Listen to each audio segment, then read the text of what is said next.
In 2004, I was 27 years old and had a near-death experience at work following a heart attack. I passed into another reality for me, made of light and love, and I was expected on the other side. So it was really an earthquake for me to live this experience. There are people who can actually walk through walls. Their consciousness, we will say, goes through the walls, describing what is happening in the next rooms. I have this connection to the invisible, which is of the intimate order, and which sometimes manifests itself in flashes, information that comes that I cannot explain. Sometimes this is information that has arrived from the future. It may sound crazy, but for me it's actually part of being human. Hello, Fabienne Raoul. Hello, Henri Michel. Thank you for accepting our invitation. Thank you. You have a scientific background. You have worked for around 15 years in the field of nuclear engineering. You are now a sophrologist, speaker, and author. You have just published a new book entitled These Cures That Defy Science, Miracles, Unexplained Remissions, Patients and Experts Speak, published by HarperCollins. A work in which you explore the unsuspected resources of the body and mind, the role of emotions, traditional medicines, magnetism, or the impact of near-death experiences on the healing process. You explain in your book that two personal experiences that occurred around 20 years ago had a profound impact on you and constituted, in a way, the starting point of your investigation. Can you explain to us what these experiences consisted of and why they initiated your questioning around these cures which defy science? Just a little addition indeed in my professional biography is that for several years I have also been working with researchers from the academic and university world as a scientific consultant on the theme of consciousness, among others. It also follows my personal evolution. To now answer your question more precisely, in fact, exactly 20 years ago. In 2004, I was 27 years old and had a near-death experience at work following a heart attack. You should know that at the time I was not immersed in religion or spirituality. I had a very materialistic vision of things, in the sense that everything can be explained through science, through the tangible, the rational. The palpable and the invisible did not interest me at all. So I fell into the pot in a violent way during this experience, since I passed into another reality for me, made of light and love, and I was expected on the other side. It was really an earthquake for me to live this experience and to integrate it. It also took me time to understand and to integrate. When you say you were expected, that is to say, there were beings facing me in an arc, therefore masculine energies and feminine energies, and I was part of this group of beings who recognized me. There was trust. I knew I could trust them, but they are not my deceased family. That's what's a little surprising, because there are several stages to a near-death experience. Not all experiencers necessarily experience all stages. What stages have you experienced? Yes, indeed, an NDE. Perhaps we should specify what it is. A near-death experience can be experienced on the verge of death, during a cardiac arrest, during a coma, but not only that. It can be a very violent emotional shock. It can also occur for some people when they are meditating or watching a sunset, so even the definition of NDE is not really right anymore. These people have access to perceptions, to visions of another reality, with an exit from the body. So, what are the steps? It is first of all an exit from the body. There are people who can actually walk through walls. Their consciousness, we will say, goes through the walls, describing what is happening in the next rooms. Often there is the notion of a tunnel that is also mentioned, at the end of which there are beings waiting, either the deceased or religious figures or beings of wisdom. In any case, for me it was more of this order. There, great wisdom, light, and then love. A life assessment also took place, going over in a loop all the good actions and the bad actions, that is to say, bad actions in the sense where we have a lack of love. Have you experienced this, for example, this life review? No, I haven't had a life review. I have no memory of seeing myself above my body or the tunnel. I arrived directly into the light. This is why I often say it's as if you are on earth, and then we take you to the top of a mountain. You are not a mountaineer. You go from one extreme to the other with a love, a feeling that is incredible, beyond the senses, and a hyper-lucidity of things. It's almost a hyper-awareness that I have not experienced on earth, a crazy love. It is difficult to express, to feel, and to transmit, because it is not the love that we experience on a daily basis in the state of love, or love in the broad sense of the term. It's much more powerful. This is roughly what a NDE is, and in any case, me as I experienced it. I also heard music, magnificent, very pure, celestial, which I can describe as celestial because I have no other words. I was in a state of bliss, but it's the same. It's complicated to put words to it because it confines. The words give an indication for me but cannot necessarily show or make everyone feel the power of the experience, which is not in the body. It's beyond the body. That's what's surprising. And do you still have a very, very strong memory of this experience, as if you had experienced it yesterday? Is this something that will stay with you for the rest of your life? For me, it remains very present in my life. It was something overwhelming. When I think about it, when I reconnect, in quotes, I have this feeling of no love. I no longer have it, but it remains a memory that is very present, but which is not. It's not a mental memory. It's something that's there. It's true that I gave a lot of testimony on it, and I feel like I gave it away too. I shared it. It's as if. It's in me, but it doesn't belong to me anymore. It's quite strange to say the fact of having testified a lot on this, because it was also important for me to discuss this, to testify, to say, in any case, for me, it's more than my belief that there is something else. But in any case, if it can also reassure people about the existence of other realities, did this experience change your perception of life and death? Yes. Already I no longer have this closure to the invisible at all, clearly. For me, there is a continuity of life after our biological death. This is why I often quote Teilhard de Chardin, who was a mystical priest and a scientist. When I read his quote, which is, "We are not a human being having a spiritual experience, but a spiritual being having a human experience," it really resonated with me because it spoke to me. It was really. I said to myself, yes, that's it, we are a soul. So a soul is not necessarily in the religious sense of the term either. We can put the connotation religious or not, in any case spiritual, who actually has an experience in a body. And when we see things in this way, and not from the point of view of the body endowed with a faculty of spirit, beyond the mind, I mean, it completely changes the perception of life and necessarily also of death. Because for me, we leave our body at the moment of death like we would leave an old beat-up car damaged, which we no longer need. We move on to something else. It also changed my sensitivity, that is to say, in the sense that I became much more empathetic. I have my intuition faculties which have developed too. These are things that I didn't have before, which were perhaps buried deep within me. But now it's as if it had opened something in me. Greater sensitivity. Today I have these two aspects in me, that is to say, reason. I remain scientific. I like to understand from facts, to ask myself questions. I am very much in the mind. I have a mind that remains very strong, and at the same time I have this connection to the invisible, which is of the order of the intimate. This manifests itself through sometimes flashes of information that comes to me, which I can't explain. Sometimes it is information that has arrived from the future.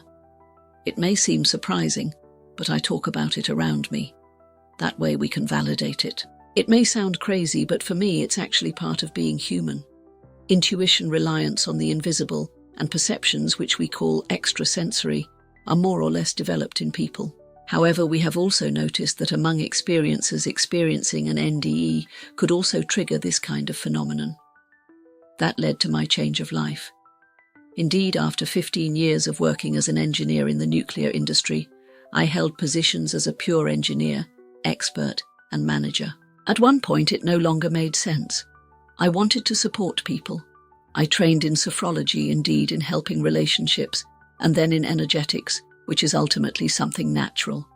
Yes, there is also a link with the profession of an engineer, since it may not be the same form of energy, but yes, that's it.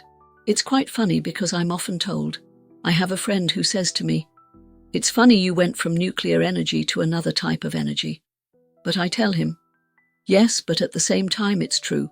We touch on something that is infinitely small, on something that we don't necessarily understand, on the subtle. It can actually be surprising. Maybe I was looking for that. Afterwards, if I went into psychoanalysis, I might be told, you had to look for that by moving towards the profession of nuclear engineer. Well, materials engineer in nuclear power. I don't know, but in any case, this experience transformed me, that's for sure, even if it was difficult at the beginning. You say in your book that it took you a few years to fully integrate this experience. Yes, that's it, because I had no frame of reference, not at all, coming from a background that was neither religious nor open to spirituality. Death was a taboo, on the other hand. There are a lot of taboos in my family, and death was one of them. So for me, we live, we die. And then it was okay. I wasn't afraid. I am often asked the question, was I afraid of death before, and am I no longer afraid? Surprisingly, I wasn't afraid of death when I was younger because I said to myself, okay, on the contrary, everything stops. And that's how it is. There's nothing afterwards, there's nothing, and that's okay. For me now, there is continuity. So yes, I'm not afraid of death, but I didn't have it before. Already it's not. Just my focus. In fact, my outlook has changed on this notion of death. For me, there is continuity. You were talking about your loved ones. Did this NDE have an impact on them too? At the time, I didn't tell my parents about it. It took me a while to bring it up. I told a few friends who I really trusted and who welcomed me without saying, you're crazy, it's a hallucination. Without telling me either, yes, you are right, there is something next. No, since I had an environment of rather Cartesian friends, engineers, but open to me, to who I quite simply am. And kind. And kind, yes, quite simply.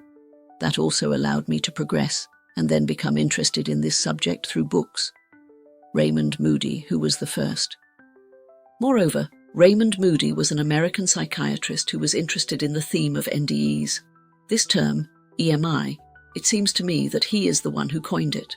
Well, he did not pose it, but he popularized this expression, this term, thanks to his book precisely, Life After Life. And in your question, you told me about a second experience indeed, which ultimately led me to become interested in the theme of unexplained healings. It was 3 years after my NDE. I suffered from a sudden neurological illness, which brought me to a critical point. I was in the Paris region at the time, so I went to the emergency room at the military hospital Bégin in Saint-Mandé.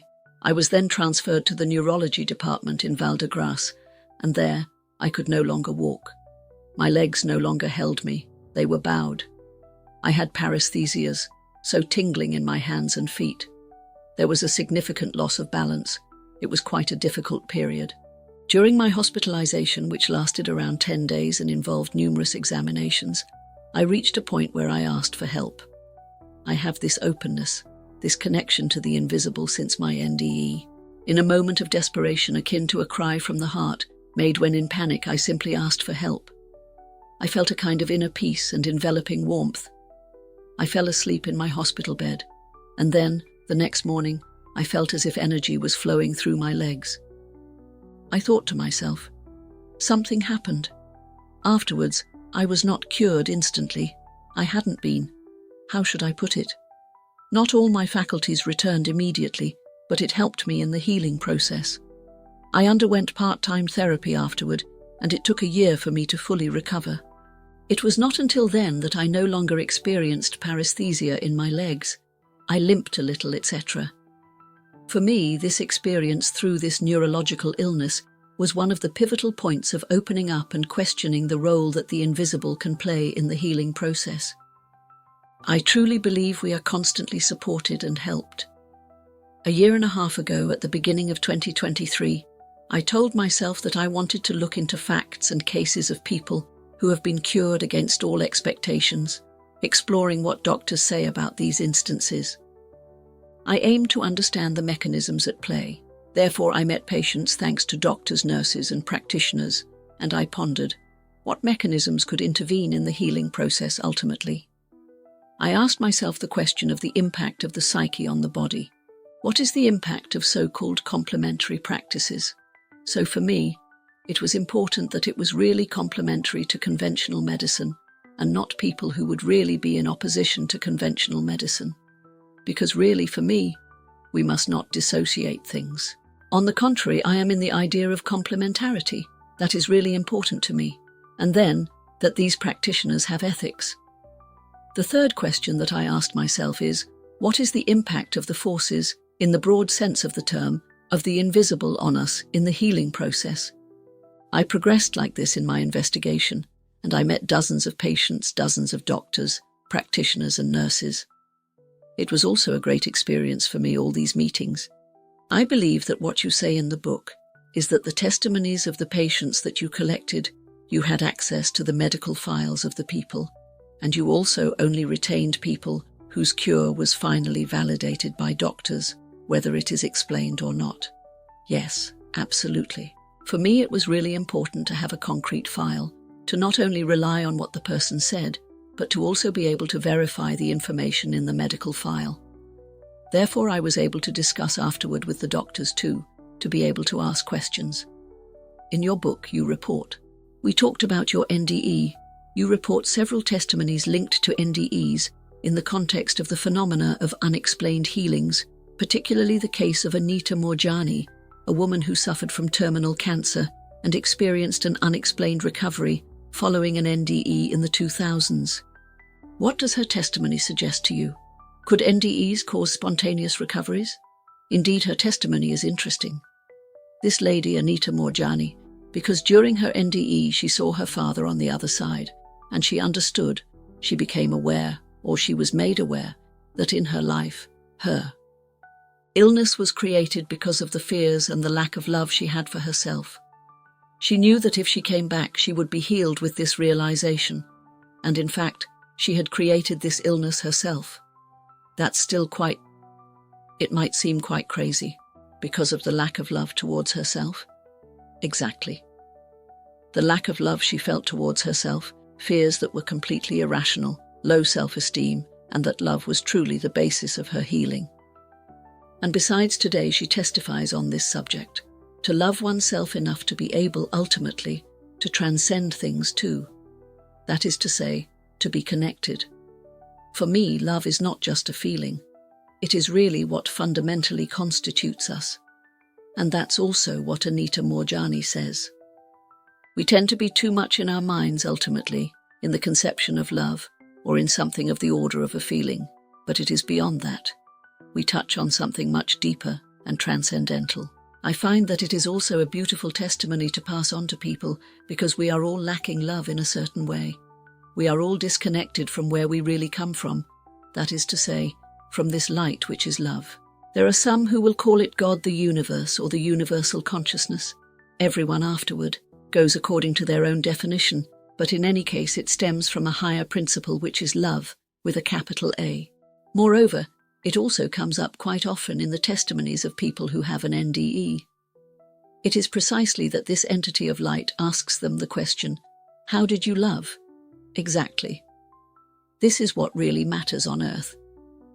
It ultimately means asking yourself this question each time. In the actions I take, in my words, my way of being, do I put love into it or not? This is the question that will be asked of us when we pass to the other side during our famous life review. We should in our daily lives ultimately each time have this awareness, and indeed, unexplained healings during NDEs can be explained in this way. As soon as there is this awareness of this lack of love that we have within us, and we accept it, and we are ready to move on, yes, healing can take place at that time. But it is not systematic either. Not all people who have experienced NDEs have necessarily been cured of illnesses. However, in any case, it's as if there had been, in the case of Anita Morjani, or in the case of other testimonies in my book, a sort of reset at the level of the body, resetting so that the information is given to the body to self-heal and to boost the body in this self-healing process. Thanks to the light for me, the light intervenes. You also ask questions in your book about the connection between body and mind, the role of thoughts and emotions on our health, and the appearance of illnesses. What role do our thoughts and emotions play on our health, according to you? To what extent can they influence the development of diseases? Yes. Already I think it will resonate with everyone if we give the example of stress. I believe everyone has been stressed at least once in their life, especially in this day and age. When you are stressed, the effects are really visible. In any case, we feel them internally. We have heart palpitations, we can have a stomachache. That affects everyone. If this stress persists for a long time, it can create inflammation and therefore illness. For example, cancer. What Professor Kayat said elsewhere in the book explains that an inflammatory process that remains for a certain time can develop cancer. So it is also really important to be aware that our psyche, here, it's also our thoughts, the way in which we see ourselves, our perception of ourselves and the environment, can have an impact. And I'm talking about perceptions. Because two people, if we take two who are going to experience a traumatic event, one will manage it well because internally she has activated her own resources, which will allow her to perhaps see the event from another angle, and then the other person will get sick. However, the external event remains the same. It's really this notion of perception that also matters in illness. Not everyone will develop the same type of illness when faced with the event. Just knowing this means being focused on our own awareness that we can have of ourselves. Perception is, okay, if I place myself in my consciousness, can I discern things, put a kind of distance, observe? This is why we often talk about meditation, which can also be something useful for feeling better and being more peaceful in your daily life. Yes, because you say in your book precisely that the ability to welcome, recognize, and express these negative emotions is already in a certain way beginning the process of inner liberation, either with the aim of avoiding the appearance of a possible disease, or if it is already there, to limit its expression. Yes, absolutely, that's exactly it. Moreover, if we take one of the cases in the book, which is Iphigenie, who is a lady, it's a very interesting case, and it was reported to me by a gynecologist called Dr. Anne Gabbard-Allard, who is a woman I find quite exceptional. She is over 70 years old and decided to do a thesis in the philosophy of medicine 10 years ago. During her thesis, which lasted 5 years, she received interviews, consultations, and finally non-consultations from her gynecologist's office. In any case, she received 300 people suffering from different pathologies that are sometimes quite serious, such as multiple sclerosis and polyarthritis, among others. She told me about this case of Iphigenie, who is a lady suffering from multiple sclerosis. The understanding she made of it was that she was married to a man who was an alcoholic, who unfortunately lost a lot of money. They had to sell the house, and she felt almost a feeling of shame and guilt about the situation and anger, things that she could not express or externalize. And so his body ultimately remained with these emotions. It created intense stress for many, many years on his body. She developed this autoimmune disease, that is to say, multiple sclerosis, where the immune system ultimately attacks the body. He doesn't understand. It's as if there is an enemy inside when there isn't one. The body turns against itself. The body turns against itself to react to this stress. Because in fact, when faced with stress, we have two possibilities, two attitudes. Either if we go back to when we were primates, we can either flee or we can fight. None of these possibilities were made possible, so the stress remained in his body. This created an inflammatory process and therefore the disease. That's how she understood things. From the moment she became aware of this, she did psychotherapy work with EMDR, which is a technique that is used for people who have experienced post-traumatic stress, the military, or people who have experienced attacks, among others. A technique based on hypnosis? In fact, these are eye movements. We will, for example, pass the finger like this, and the person will be asked to follow the finger while speaking to them, reliving the traumatic scene. The idea behind it is that we will deprogram the emotion associated with the event.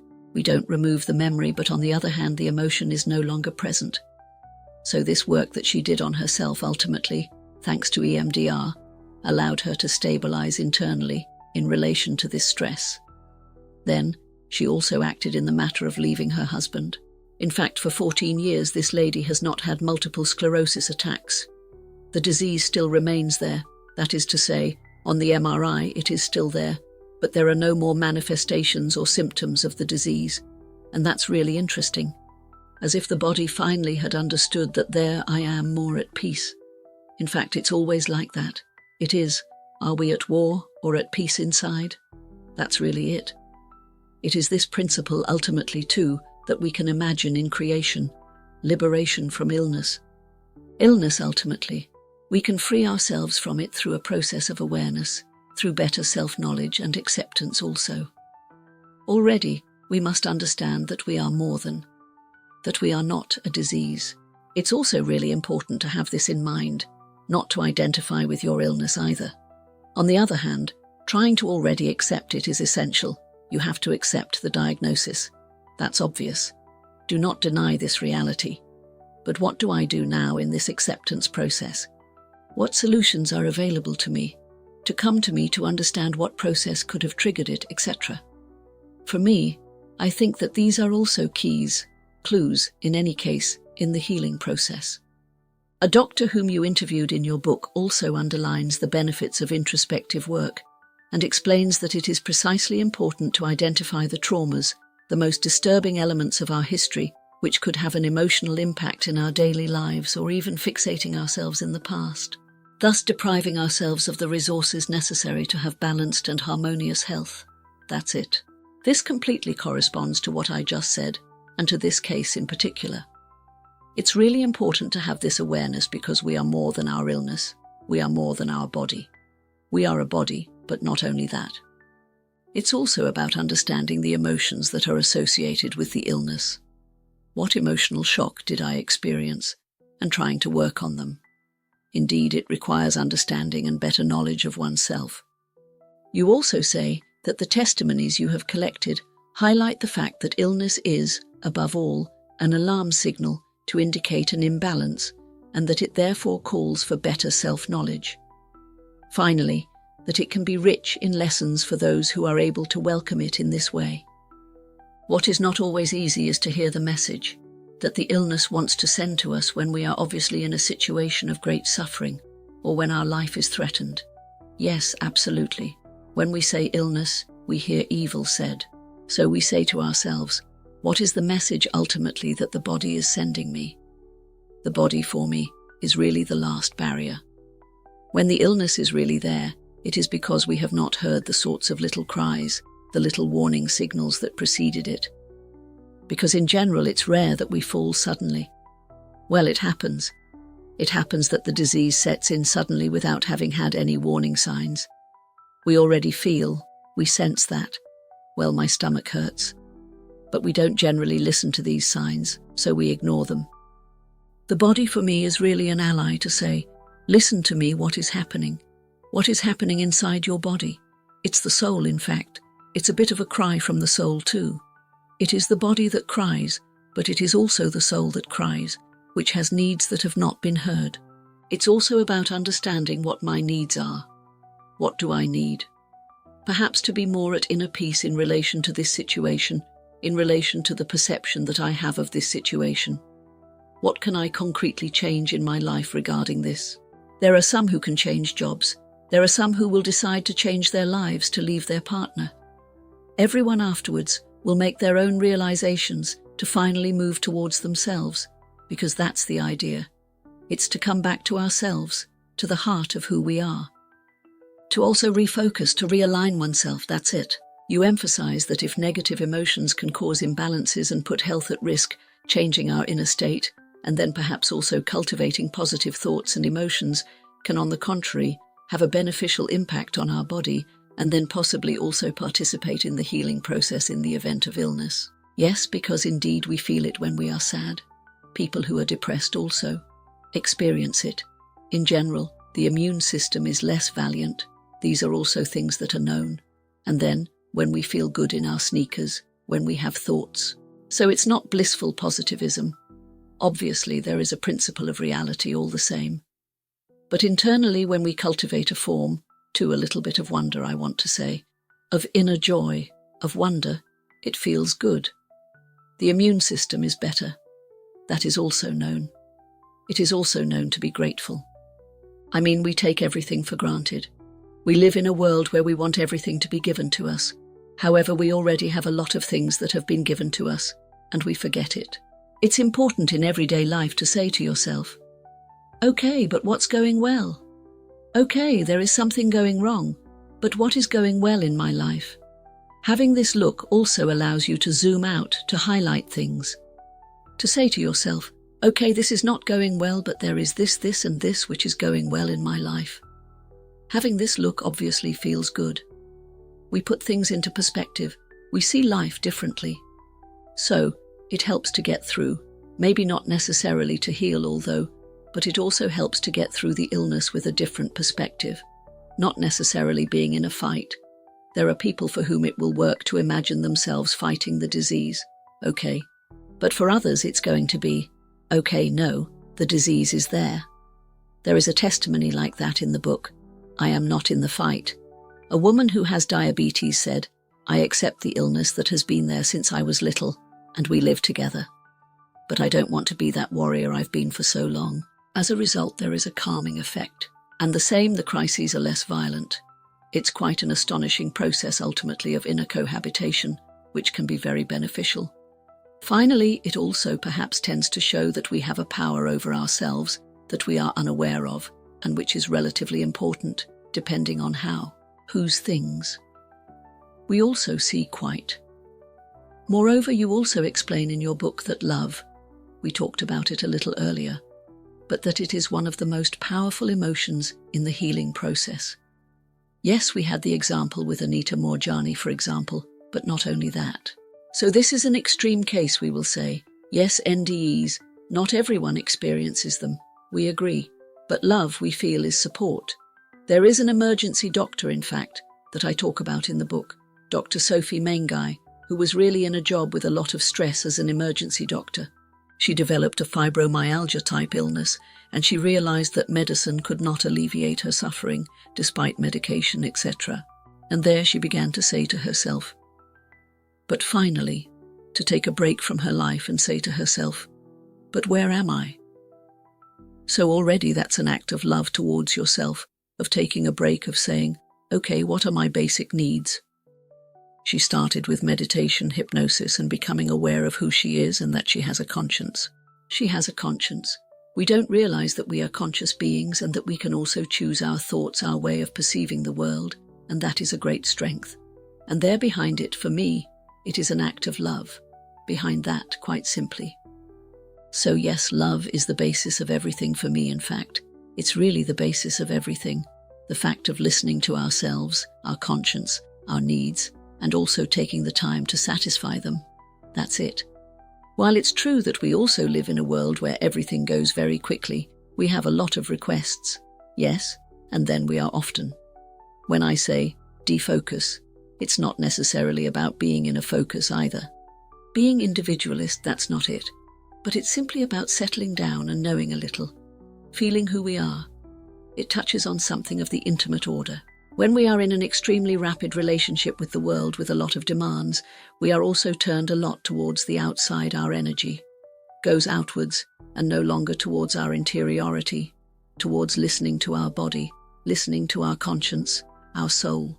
And we need that. We need to slow down, to settle down, to feel. We are completely disconnected in our society in the West from our body and our sensations. There are people who have no feeling of their body. They don't know how to feel their body. I mean, it's okay. It's not a judgment when I say that. I was like that before, so I understand completely. But in fact, I realized that our body is our vehicle. It is our life. It carries our life. Life is there. It has been given to us. By whom? That's a good question. It was given to us. It is not us as human beings who are self-created. There is still something of the order of, not the mystery behind all that, but to say to yourself, okay, my body, I take care of it. I listen to it. It's important. It's a gift of life, whatever it may be. And I say this also for people who come into the world with illnesses or handicaps or illnesses that could arise afterward, towards which they would be in a form of guilt or anger against more significant forces or against life. It's perhaps also about trying to listen to yourself and welcome all of that, in fact. As long as we can, of course, we do with what we can and who we are. We are not either. We are not God. Even if we have a divine part, which for me we do, of course. You also mention the role of forgiveness, and you evoke a moving testimony from a woman named Margarita, to illustrate precisely the power of forgiveness in the healing process. This case really caught my attention. This is a case that comes from a doctor, from a book written by a doctor, Dr. Jan Tiberghien. That's why I prefer to cite it. It's really interesting because Margarita was with, so it's the Pinochet era, and she was a collaborator of Salvador Allende. She was tortured. She was put in jails with tortures that we can't even imagine. She is then saved, and she develops cancer. The doctors tell her, "You are at the end of your life." Besides, she was in France at the time. The doctors basically tell her, "Get your affairs in order, you have a few months left." And then something clicked. She realized that this illness came from all those years where she was tortured and locked up. She decides to return to her jailers, her executioners who were in prison, and to ask them for forgiveness to leave in peace. She says, "I don't want anything from you. I don't have any anger against you. I just want to leave in peace. I would just like there to be this forgiveness." The jailers can't believe it. The executioners can't believe it. What person would be capable of doing that? To endure this violence and forgive their tormentor? It is nevertheless already an act which requires an abnegation of the enormous ego. She returns to France to retake her medical exams, and there, to her amazement, the hospital tells her that the cancer has disappeared.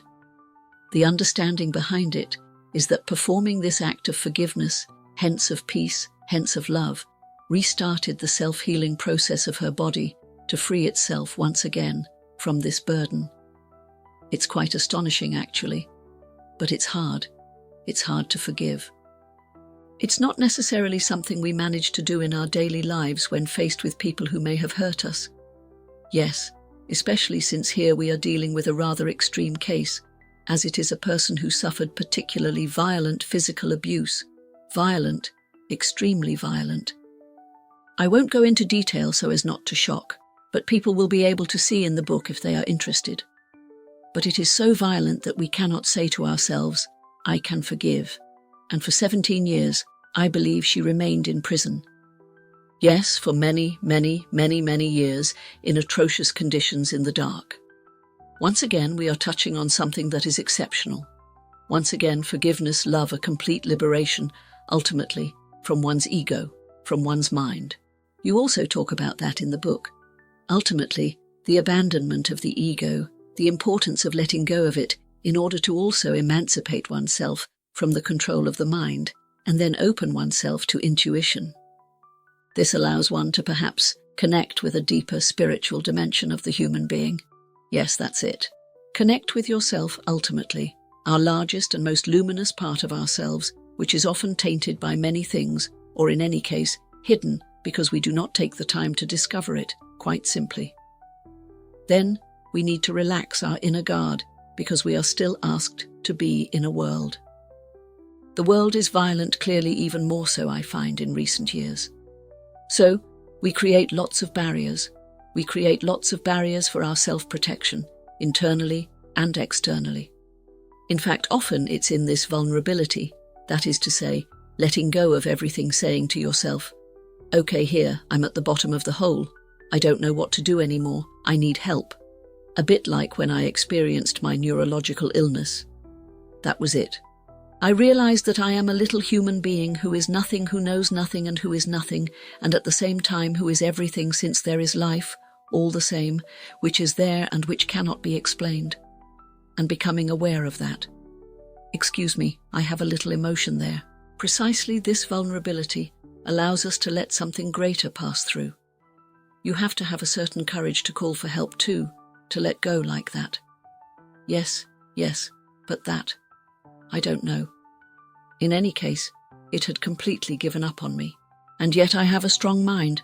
As I said, I am someone who analyzes, who tries to understand. But now it's as if, basically, get lost. You're not the ambulance. The real ambulance will arrive.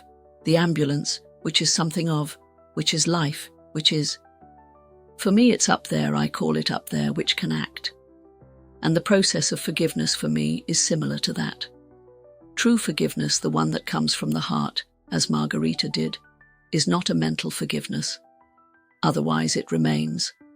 The anger that we may have within ourselves will remain. The ego, when it is outside the box, just becomes an observer of what is happening, but it is no longer an actor. And that's wonderful. It's truly wonderful. You have experienced this too, precisely. Yes, that doesn't mean I experience it every day. It's something I experienced as a helper, but afterwards I have an ego like everyone else, and fortunately, yes, we need it to evolve in the world too. Exactly. When I say the ego, I am not for an abolition of the ego. Besides, I find it horrible when sometimes I hear people in the spiritual world say, the ego? Oh my, it's horrible. No. For me, it's about what's its place. What is its rightful place? We put it at the service of consciousness of oneself, of the soul, or else it takes the lead, becoming the head of all that. It then says to the soul, the mind, and to conscience, and therefore highlights the fundamental need to be silent. We are here, in fact, today. It's a question of balance. It's a question of balance, indeed, and then of feeling things a little more fairly too. You also evoke the power of love and faith in your book, but this time from the angle of miracles, that is to say, inexplicable healings which are qualified as extraordinary because they defy the laws of science and medicine, and which are attributed to divine or spiritual intervention, varying depending on beliefs. You report in particular the testimony of Sister Bernadette Morio, therefore partially disabled, who was healed following a pilgrimage to Lourdes in July 2008. Exactly. So, indeed, this lady was affected. She became the 70th miraculous victim of Lourdes. What happened? In fact, for many years, she had a disease called cauda equina, a really serious disease in the lower back. Sacrum, which made it difficult for her to walk. She wore a splint, and she had had lots of operations, so she was really seriously disabled. She goes on a pilgrimage to Lourdes. She is a sister who prays for other people. She never asked for healing for herself. She prayed for others. And during the pilgrimage, she feels the presence of Christ next to her, at least in this pilgrimage, but really in a very strong way. At one point, she hears a voice. She's in her room at the time telling her to take off her brace and that basically it's okay, she can walk. That's what she does. She feels a peace, a warmth in her body, and indeed, she is healed. It is quite astonishing, but typically it is a miracle, that is to say, an unexplained healing recognized by the bishop, in this case by the ecclesiastical body. Yes, because you explain in the book that there is a whole process to determine the miraculous nature of a healing, and that in reality, quite few healings are considered miraculous. Yes, it is estimated today, I am perhaps not at the 100 specific cases, but there are in any case more than 7,000 cases of cures, but not all of which are recognized as miraculous. What happens for a case to be truly recognized as miraculous? There is already a medical findings office where the person will come to submit their request, their file. This person will be seen by a lot of doctors, depending on the pathology they suffer from, and the process can be quite long. There is the Office of Medical Findings, then the committee, which will deliberate on the case, and then it is the bishop who will actually say whether it is a miraculous case or not. That is to say that there is the real character of faith, therefore of a healing which would be linked, for once in Lourdes, with the Virgin Mary. It's a process that is really tough and long. It can take several years before saying, yes, we are sure that this person is miraculous, knowing that the healing must be instantaneous, that the person no longer has, that in medical examinations there is nothing left, that it lasts over time, and that the treatments could not be the origin. Medical treatments could not be the origin of the cure, so it is really very square, in fact. Whoever wants is not miraculous, in quotes. So, it's quite exciting because, in any case, I'm quite passionate about it. You have to know that in France we are still in the country of Descartes, and yet we have this union between the doctors who are interested in these cases, and then a more sacred dimension, ultimately a dimension of the invisible. It's a bit cocorico. I find all the same to be able to bring the two aspects together. In any case, I find it interesting. You say in the book that 300 doctors studied Sister Bernadette Morio's medical file for 10 years. Finally, the unforeseen, instantaneous, complete, lasting and unexplained character was recognized but in 2018. So indeed, it takes a while. That's it, exactly. It can be very long. You also say in the book that Lourdes does not have a monopoly on miracles, and you report a testimony, again quite astonishing, that of Nohad el-Chami in Lebanon. Yes, this case is astonishing. For what? We are in the 90s, if I'm not talking nonsense, early 90s. This lady has a stroke, and in fact during several dreams, so she calls them dreams. I would say that they are more visions, in the sense that, for me, a dream, the invisible, can come in dreams. Afterwards we believe it or we don't believe it, but for me, we can experience another reality at night in a vision which is different from a dream. The dream calls on memories, etc., or situations that we will create ourselves by the brain, but it is something else again. It's a little digression. So Saint Charbel, who is a monk in fact, Maronite from the 19th century, I believe, from the 19th century exactly, he appears and performs an operation during this dream of his stroke. And what's crazy? So, surgery, exactly. But we are in a dream. A priori, in any case, it is not something real. It is a monk who died a long time ago, etc. And where it's very interesting is that this lady has the physical scars on her body from the operation. That's astonishing.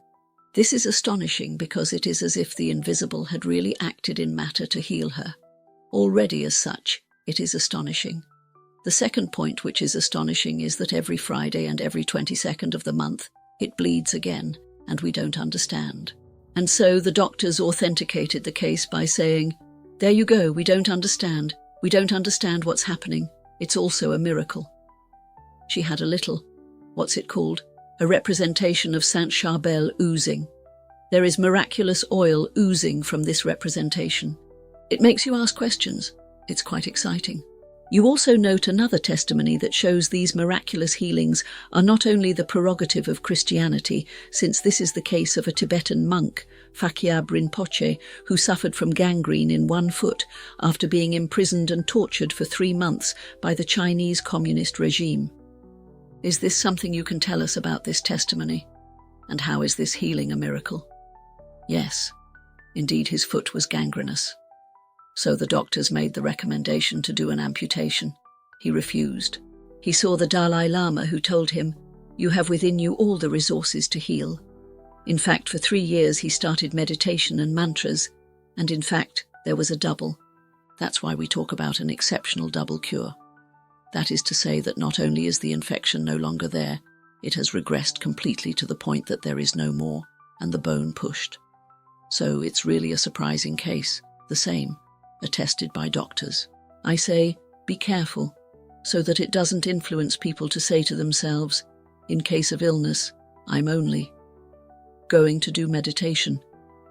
You must always be careful. This is truly an exceptional case. But what is interesting is that it still shows the impact of our mind. It ties in a bit with the discussion we had earlier, the impact of thoughts, the strength of the mind, and its influence on the body. That's quite astonishing. You also cite a French doctor, Dr. Lionel Coudron, who described this double healing as a phenomenon of exceptional power. Exactly. We don't understand. Even doctors, that's it. Even doctors don't understand. So, it's amazing. You also devote a chapter of your book to faith and prayers. You also distinguish faith from religious belief. You say that faith is something of an experiential order, that it is experienced in the body, that it inhabits the soul, and that it reigns in the heart. By what mechanisms do prayers operate? And what does science say ultimately about the action of faith and prayers on illnesses? There is a study which fascinated me. It is a study that was carried out a few years ago at the University of Amsterdam by a doctor and his collaborators, doctors and scientists as well, where they analysed cases of more than 80 files of people who were healed through prayers. I put a more particular focus on 11 so-called cases of remarkable healings. Remarkable cures are not actually like unexplained cures. That's what this doctor explained to me. In the sense that if we take the example of Parkinson's disease among others, I think Parkinson's or Crohn's disease, normally, these diseases can have a favourable evolution over time. This has already been observed, but it is still quite rare. Nonetheless, it exists.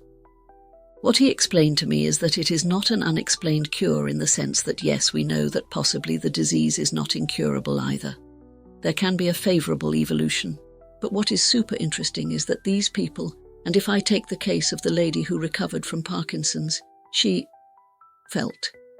It's the same, in fact. She felt heat. She had truly bodily feelings associated with the healing phenomenon. The disease, the same. If we do an MRI, if we do the medical examinations, it is still present, but the symptoms are no longer expressed. And better than that, she has regained her functional abilities, so it's still pretty amazing. What this doctor explained to me is that what would be really interesting is to consider the objective data, therefore medical, but also the subjective data. That is to say, what did people feel in terms of perception when we prayed for them? Knowing that the lady, in addition, who had Parkinson's, did not have any particular beliefs or expectations related to prayers, that's also interesting. So we can't say that it's a placebo effect, that it's her mind that created. There's something else. Clearly, there is something else. So this doctor is pleading today for an approach with an effectively horizontal epistemology to reconcile objective data and subjective data.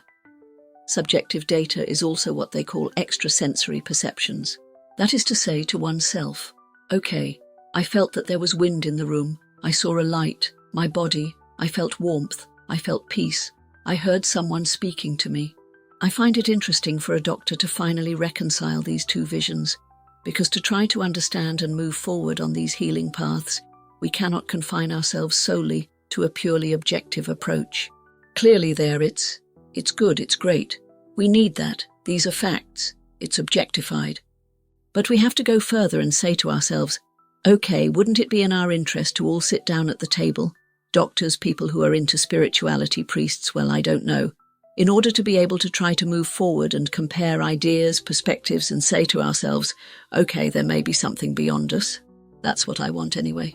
For me, the greatest research, the greatest discoveries are made by stepping outside the box. Everyone has skills. The idea is that everyone can put their skills together to move forward, to give birth to something new. I'm really in this process, and this doctor with whom I was able to speak, he too, and I find it great. This is what you say in the book, that these phenomena of unexplained healings, whatever they may be, deserve to be studied at the risk of perhaps shaking up the paradigms in force. They could also open concrete avenues of research on the mechanisms at work in healing, and above all, perhaps also new understandings of the mystery of life, and then perhaps new perspectives also for the sick. Exactly. For me, there is a double objective. Ultimately, it is to advance medical research and science, but also the process of understanding who we are and how our body functions. And then to say to ourselves that we are perhaps more than just a machine, as they try to make us believe. At least for years we have been told this, that everything is explained through an organ, through a mechanistic and reductionist vision of life. No, we are not just that. We are not a biological machine. This is extremely reductive. There, all the cases in the book, and there are plenty of others of people who experience this, well, it goes beyond this vision. We need to get out of this pattern, in my opinion. All these cases call this vision into question. So either we accept to see them, these cases, and to integrate them to understand, or we refuse them. But at that moment it is bad faith. Yes, while ultimately, science is also about doubt and questioning. Yes. For me, a researcher, a basic scientist, is there to ask questions. We have a theory, but from the moment the theory, it is enough for there to be a single experiment that calls the theory into question, which comes to confront this theory to say, okay, maybe my theory, maybe that's not fair. One case is not enough statistically, but when you have lots of them, you say, okay, is my model still good? The history of science has shown us that we could have an erroneous vision of things. It may be right at a time t, but it is no longer so at a time t+1. We must also be able to question ourselves. It's even fundamental as a human being. What is the general view of the scientific community and doctors on these phenomena of unexplained healings? How do they understand these phenomena when they are confronted with them? When I started interviewing doctors on this very subject, it was quite funny because there were some who told me, no, but the person basically is cured, so much the better. There's no point in looking. And then I say to myself, well, no, it's a mine of knowledge, they're nuggets. Others told me, these are rare cases.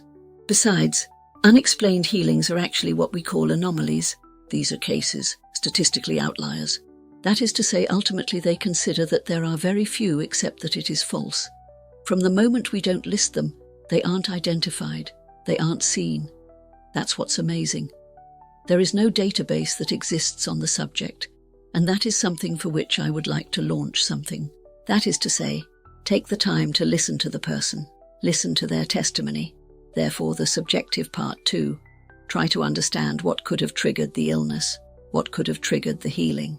So through a questionnaire, identify all these questions and have all these answers to be able, after having enough cases, values precisely which would be statistically significant for the moment, to say, okay, now we realize that there is something else going on. This would, in my opinion, also change the way doctors view these phenomena. That would be really interesting. Because in your book, you devote a chapter to magnetizers and firecutters. You question a firecutter, who is a health executive at the Tonon-les-Bains hospital and who had been a nurse in the emergency room. She explains that the use of firecutters is less and less taboo among healthcare personnel, and that some do not hesitate to recommend them to patients with burns, in addition, of course, to conventional medical care, in order to relieve their pain. Yes, these are practices which in fact exist in France and which are not as taboo as that. Afterwards, it depends on the hospitals, but in any case, whether it is for serious burn victims, what we call severe burn victims, or also in radiotherapy for women, for example, who may be suffering from breast cancer.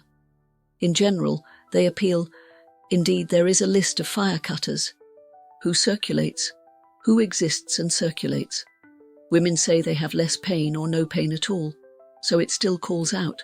So yes, it's a matter of feeling. It's subjective. Because I had spoken with an oncologist, Dr. Sarin, on the subject, precisely telling him, can this be objectified concretely?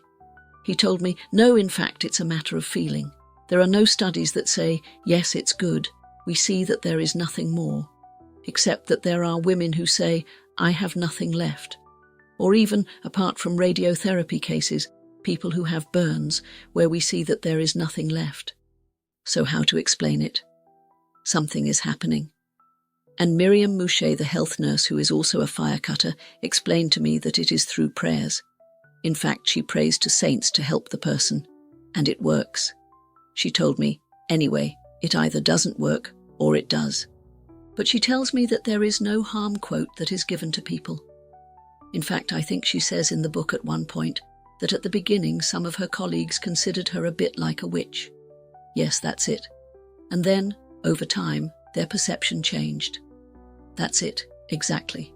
Yes, because it confronts the irrational a little bit in a certain way. We say to ourselves, but how is this possible? How can we explain it? We have no scientific explanation. There is no scientific explanation for how a prayer can cut the fire like that. It's quite astonishing. On the other hand, there is a thesis. She explained to me that there is a thesis that was done by a doctor on the subject, and in this thesis he says that, so he explains by a partial placebo effect and a hypothesis that the therapeutic relationship that the patient would have with the doctor and the symbolic effect, we will say, the symbolism behind it, would be healing factors. But hey, it still remains a question mark.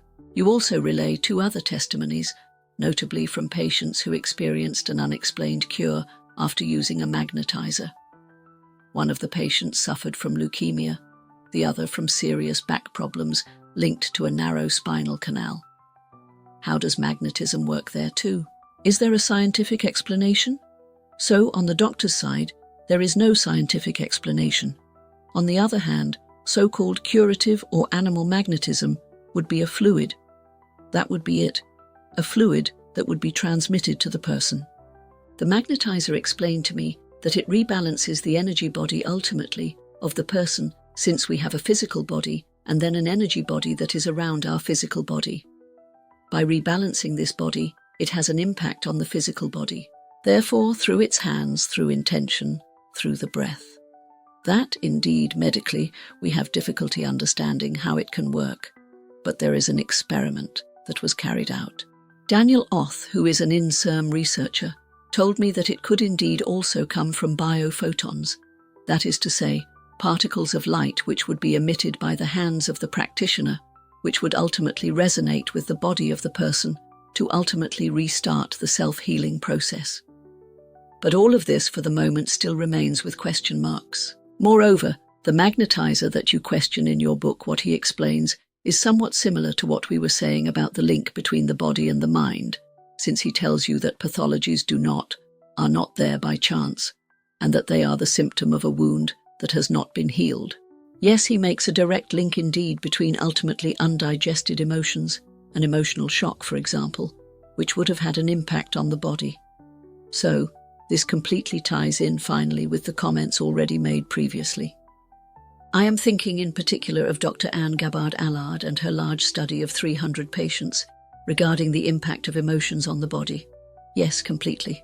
Moreover, your investigation also highlights ultimately the interest of a transdisciplinary approach or of an integrative holistic medicine which respects each patient in all the dimensions of their being. Medicine may ultimately be fairer and more human too. Yes, that's it. I think that today we have every interest in moving towards a transdisciplinarity of approaches. An approach, even if it is not medically based, if it does good for the person, why deprive yourself of it? This is what Dr. Serin, the oncologist, explained to me. He told me, I see that these women ultimately no longer have pain after radiotherapy. We doctors are stupid to deprive ourselves of external help, for example, fire cutters, or even sophrology, or hypnosis, or acupuncture. These are also practices that provide relief. It won't necessarily cure, but it will relieve the symptoms, relieve the pain. We also work on the mind, on the body. It is all these dimensions ultimately of the human being that must be integrated and taken into account. As long as we see a patient solely through the lens that their organ is diseased, we are extremely limited, in my opinion. It's useful, obviously. It's extremely useful. We see clearly. We save lives every day. But perhaps we should not limit ourselves to that. In any case, that seems really important to me. You also emphasize that this integrative approach can represent a real challenge in a Western society, which is also afraid of illness, old age, and death. Yes, because ultimately it is integrating this mysterious part also that we have in ourselves. We need to be connected to our body, as I said earlier, to perceive that we are more than a body too. We are this spirit, we are also this emotional dimension, and then something else that goes beyond us. Maybe just that, saying it's a possibility. Especially since there are other approaches, you say in the book, ultimately other ways of considering health, illness, life and death in the world. Do you think we should perhaps take inspiration from that too? Yes, look at what is also done in the East, for example. It's a help, also a complement for people, so why deprive yourself of it in the same way? I think that everyone must also feel what they are called to, what is good for them. Yes, that's really important. You talk in particular about the way first peoples viewed illness. Exact. It has nothing to do with ours. That's it. For them, this may seem surprising to us Westerners. An illness can actually come from bad luck. What we are going to say. The person is possessed. For them, there is an evil soul. There is an evil spirit that has intervened on the person. We hear that. We are going to put the person in a psychiatric hospital. Perhaps it is considered. Perhaps I say, well, it is also to be studied. Why not the possibility that in the invisible there are negative things which would exist? Why not? It's a question mark. But in any case, yes, these first peoples, they actually have a much more holistic approach, an integrative approach to the human being, quite simply, that we have lost. So perhaps to conclude this interview, Fabienne Raoul, if you had to remember only one thing from your investigation into the phenomena linked to unexplained healings, what would it be? Hope.